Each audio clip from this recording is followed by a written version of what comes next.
For years, corruption in infrastructure projects has been one of the dirtiest open secrets in Philippine politics. But when it comes to flood control projects, the betrayal runs even deeper, because every peso stolen means more families left vulnerable to disasters, or lives at risk when the rains come. Now, Baguio City Mayor Benjamin Magalong is putting the spotlight on this rotten system, armed with documents and testimonies that could shake the political establishment. Magalong's revelations are damning. Some lawmakers are allegedly moonlighting as contractors, cornering projects and pocketing massive kickbacks. Even worse, he says these politicians share their best practices on how to cheat, turning corruption into a networked business model.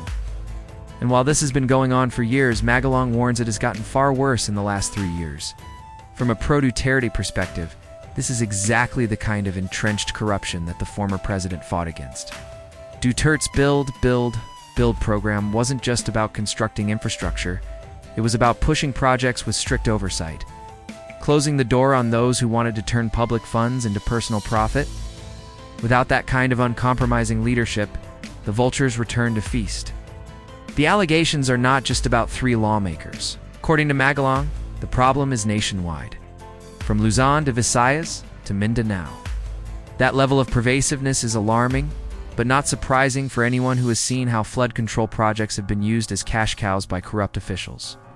The fact that President Marcos himself publicly expressed disgust, saying "shame on you," shows this rot has reached the highest levels of awareness.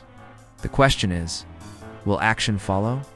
Magalong's willingness to face a probe is admirable, but his caution is telling.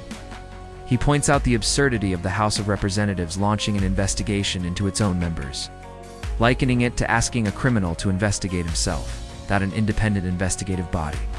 The risk is high that this becomes just another political show with no real accountability in the end. He's also right to demand fair treatment. Congressional hearings should not be arenas for intimidation, especially against resource persons who are bringing critical information to light. If lawmakers are truly committed to cleaning their ranks, they should welcome whistleblowers like Magalong, not try to silence them.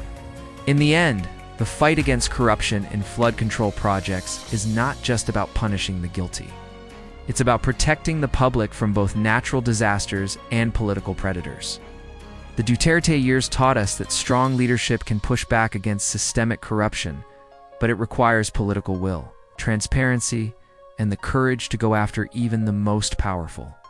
Without that, the cycle will continue, and the people will pay the price.